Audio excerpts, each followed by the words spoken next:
ఇటీవల Russia Ukraine Israel పాలస్తీనా యుద్ధాలు ప్రపంచాన్ని గడగడలాడించాయి. థర్డ్ వరల్డ్ వార్ వస్తుందా అనే భయాన్ని రేకెత్తించాయి. అయితే ఇటీవల రష్యా ఇజ్రాయెల్ రాజీకి అంగీకరించడంతో ప్రపంచంలో మళ్లీ శాంతి నెలకొంటుందని ప్రజలంతా సంతోషించారు. ఇంతలోనే మరో యుద్ధ మేఘాలు అలుముకుంటున్నాయి.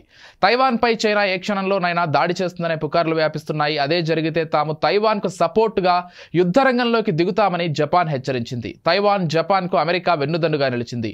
ఆ హీట్ను పెంచడంలో భాగంగా తైవాన్ తాజాగా రక్షణ రంగానికి భారీ బడ్జెట్ కేటాయించింది.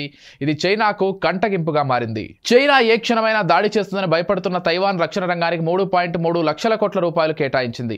టెక్నాలజీ ఆవిష్కరణలతో 2027 నాటికి అభేద్యమైన తైవాన్ను నిర్మించడమే లక్ష్యంగా ఈ బడ్జెట్ను ఖర్చు చేస్తామని ఆ దేశ అధ్యక్షుడు విలియం లాయ్ చింగ్ తే ప్రకటించారు. మరోవైపు తైవాన్పై చైనా 2027 నాటికి సైనిక చర్యకు పాల్పడుతుందని అమెరికా అంచనా వేస్తోంది. తైవాన్ రక్షణ రంగానికి కేటాయించిన బడ్జెట్లో చాలా నిధులను అమెరికా నుంచి ఆయుధాలు కొనుగోలు, అసమాన యుద్ధ తంత్రాలను మెరుగుపరుచుకోవడం, టీడోమ్ అనే బహుళస్థాయి గగనతల రక్షణ వ్యవస్థ అభివృద్ధికి ఖర్చు చేయనుంది. అమెరికా ఒత్తిడితోనే తైవాన్ తన డిఫెన్స్ పై బడ్జెట్ను భారీగా పెంచుతోంది అని చైనా ఆరోపిస్తోంది. ప్రపంచం శాంతియుతంగా ఉండడం అమెరికాకు ఇష్టం లేదని చైనా అధ్యక్షుడు జిన్పింగ్ విమర్శించారు.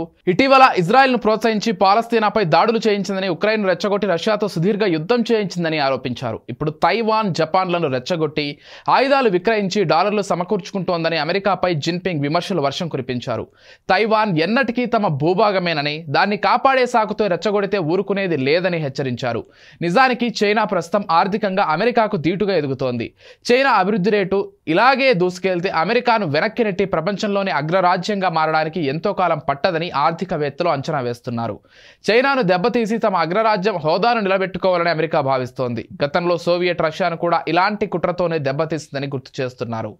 అమెరికా కుట్ర ఫలితంగా మరో యుద్ధం అనివార్యమవుతుందా? చూడాలి.